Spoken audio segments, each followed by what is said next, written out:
And finally, ladies and gentlemen, in these difficult times, a lot of you have been writing to me with your queries on various issues. And many of you have written with your queries on cancer patients and what they should be doing to protect themselves from the coronavirus. Tonight, I have dedicated this last section of the lockdown questions to cancer patients and their families.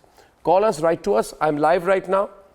Ask your questions. We have oncologists joining me live in a few minutes. But before that, here are the top news updates of the day.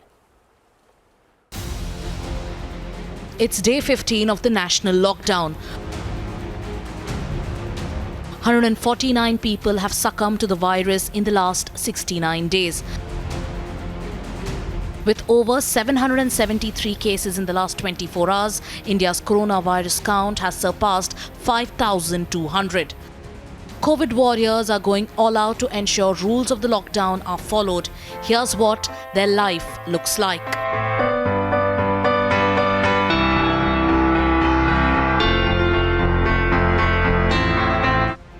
So are people following the lockdown? कुछ corona hotspots हैं जिनको seal किया जाएगा। यहाँ पर आप देख सकते हैं किस तरह से दुकानों में पैनिक बाइंग शुरू हो गई है, लोग पैनिक हो गए हैं और यहाँ से किस तरह से लोग सामान खरीदने आ रहे हैं। In Chennai, where there are 159 COVID positive cases, disinfectant tunnels have been built. The Chennai Corporation has in fact created a disinfected tunnel at this place before entering the market, where people have to cross this tunnel to enter the market to get the essential services. So people are also maintaining the social distancing here. The lines have been drawn. I'll ask my Vijay to show the lines which has been drawn here, where in fact people come in the queue and police are also regulating them to stand with a one-arm distance to maintain the concept of social distancing.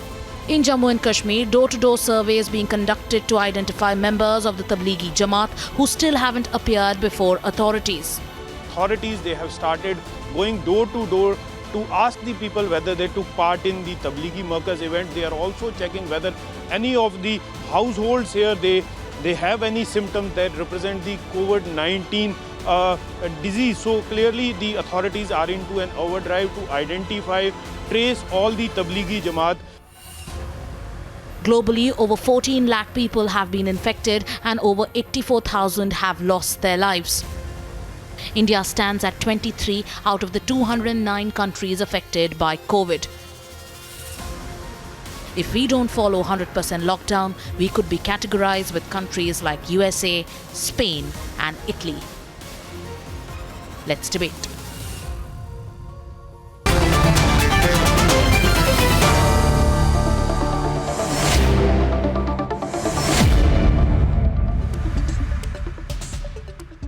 We have four doctors with us, all oncologists. Debashish B. Ghosh is an oncologist as well, and he's a member of the Royal Free Strategic Committee on COVID-19. He's joining us from London. He's also been advising the British government. Dr. Debashish Ghosh, welcome. Dr. B.S. Ajay Kumar, oncologist and chairman and CEO of the SCG Group of Hospitals, is joining us from Mysore. Dr. Sudhir Rahul is joining us. He is Medical Director and Chief of Urogynae Oncology at the Rajiv Gandhi Cancer Institute and Research Center in Delhi. And to my very right, from Tata Memorial Hospital, the Head of Cancer Surgery and Deputy Director of the famous Tata Memorial Hospital, Dr. Shailesh V. Srikhande. So we have excellent panel with us. We're going to open up to calls. And doctors, before I open up to calls, let me tell you, thank you very much. Lot of people have been calling in with queries. People who are going through chemotherapy at different stages, different issues, and immunosuppressed patients. A lot of people nervous about how things will be, especially with the possibility of a prolonged lockdown. I'll start with the first question, which I'm putting from my side, and I'd like Dr. Srikhande to take that. Dr. Srikhande, my first question to you is that are both cancer survivors and those suffering from cancer immune compromised? And how does COVID affect them? Let's start with a broad question to you, and then we'll have some calls and tweets as well. Dr. Srikhande. Yeah, so I think cancer itself is a reflection of a compromised immune status of the patient. So any sort of patient with a cancer, the immunity is already compromised. And when we treat these patients, we are already making them even more sick in order to make them all right. So whether it's giving them chemotherapy whether it's treating them with radiotherapy or doing radical surgery to try and remove the tumors, you are actually making them sick for a while. Now, on top of that, we have this challenge of COVID, which is clearly affecting and targeting those who are immunocompromised. So it's certainly a challenge.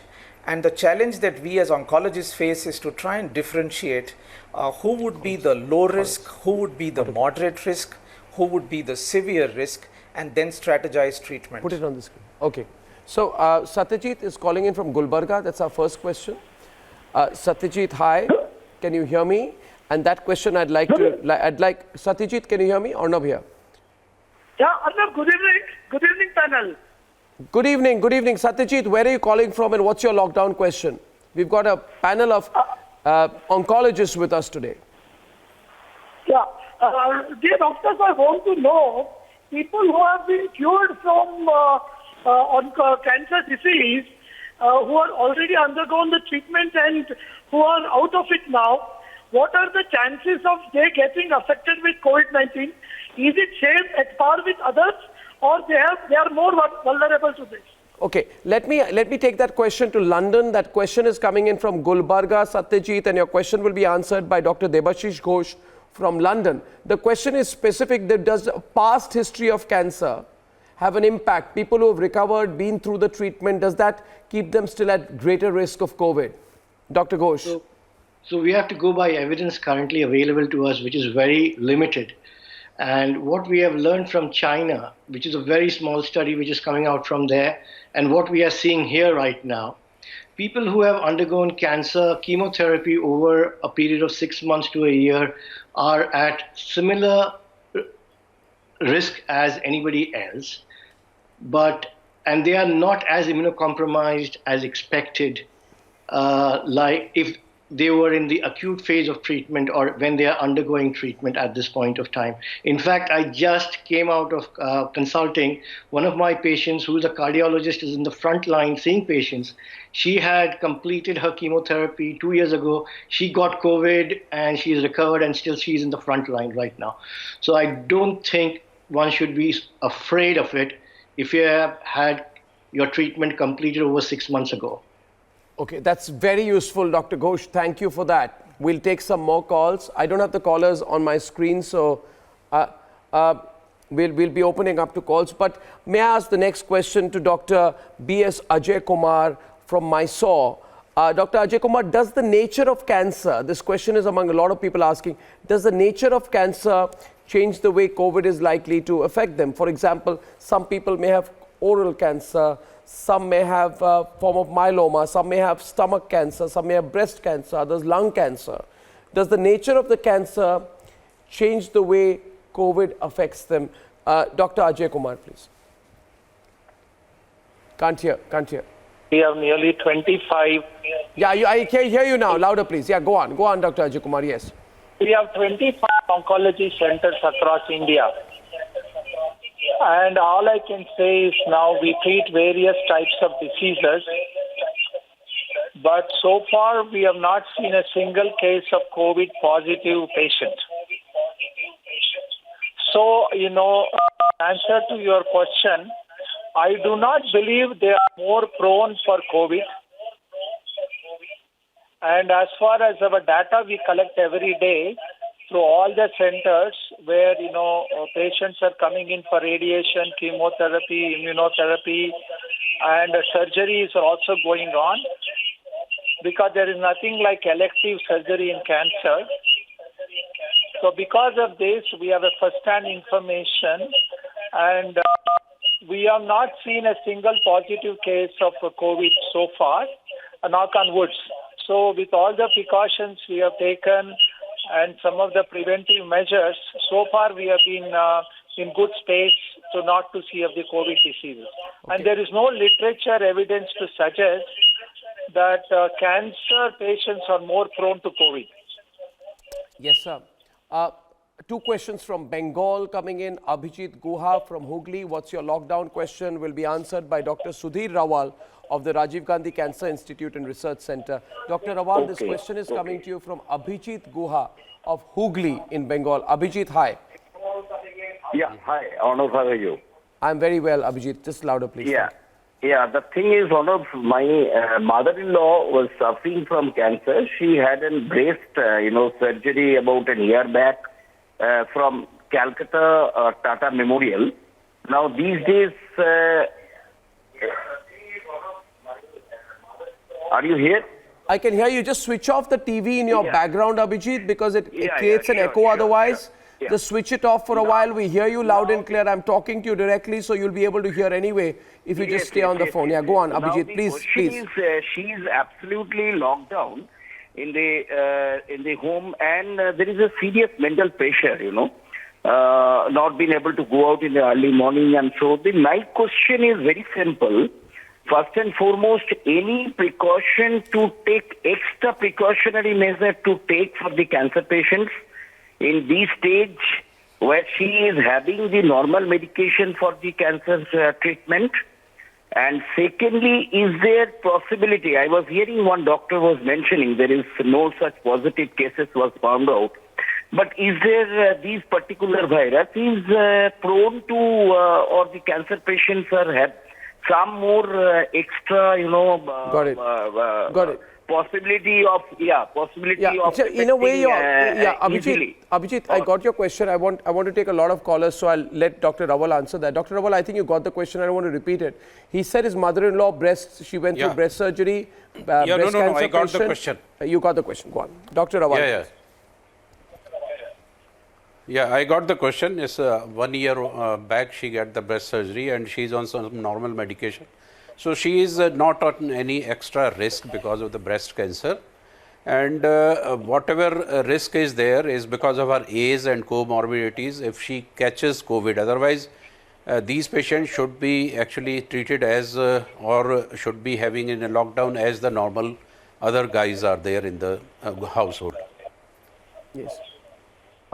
Thank you, Abhijeet. That question, our next question is from Suvam in Kolkata. Dr. Shailesh Rikande, could you take that? Suvam, are you there? Yes, good evening. Good evening. Please ask your question. Respect to you and all the entire panelists of doctors. My question is that my grandfather, he was a cancer survivor and he has got many dates of the tests for the CT scan and various other tests during these months of April, May and June. And with these lockdown circumstances, it is extremely difficult for him to get the transfer and go to the hospital. So can the dates for these tests be postponed to a certain amount of time? Okay. Did you get that? I think it was a question about tests. Yeah, so I get your question. Sure. So I think I get your question.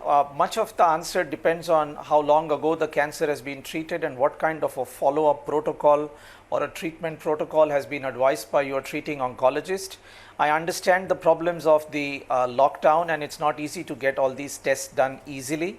I would suggest that you need to get in touch with your oncologist via email, then give a brief history and a summary so that they quickly recollect what exactly has been done, and then I'm sure we can work around this. If something is absolutely inevitable and essential that you have to do it soon, they will advise you. Otherwise, they will advise you to take a break, wait, and then go ahead.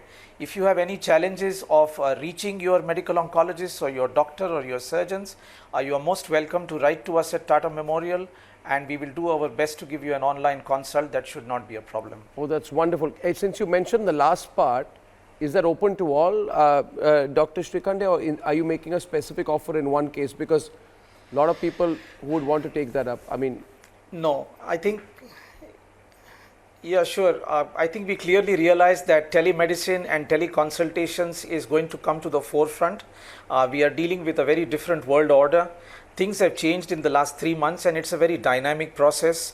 We understand that patients come to hospitals not for the fun of it, but because there is suffering, there is pain and there is help needed. That's why they come to us as doctors. And Tata Memorial's philosophy has been very clear. It doesn't matter whether you are a patient of Tata or whether you are just in Mumbai or in Maharashtra. 61% of our patients come from outside of Maharashtra. Only 39 come to us from within the state and elsewhere from abroad. So we are more than happy to treat anyone, guide anyone, help them. We are also aware that we train about 55% of the skilled workforce for the entire country. So we have people and a network of doctors and hospitals all over the country where we can guide patients, because ultimately a doctor close to home Yeah. is the best doctor in Absolutely. such circumstances. Absolutely. Well, that's very kind of you. Mamta is calling in from Delhi. Mamta, hi. My father is suffering from metastatic prostate stage 4 cancer. He is 88-year-old, and due to corona, there is total lockdown. And his injection, Exiva 120 mg, is due on 11th April. Can I postpone it for 5-6 days? Please advise me. Okay. I think you got the details. Yes, There's a yes, you stage can 4 metastatic prostate cancer. She said her father is 88 and needs a particular injection. I didn't get the name on 11th April. What should she do? Exiva. Yeah, Arnab, she can postpone the injection. There is no urgency of this injection as this is required for the bone health. So there is no hurry. Okay. But I repeat once again, Mamta, thank you for your question. Please also take the consultation and advice of whoever the treating doctors is. I'm just putting that. We are here to help, but please take the advice of your specific treating doctor because they know the case history better than any of us on the program.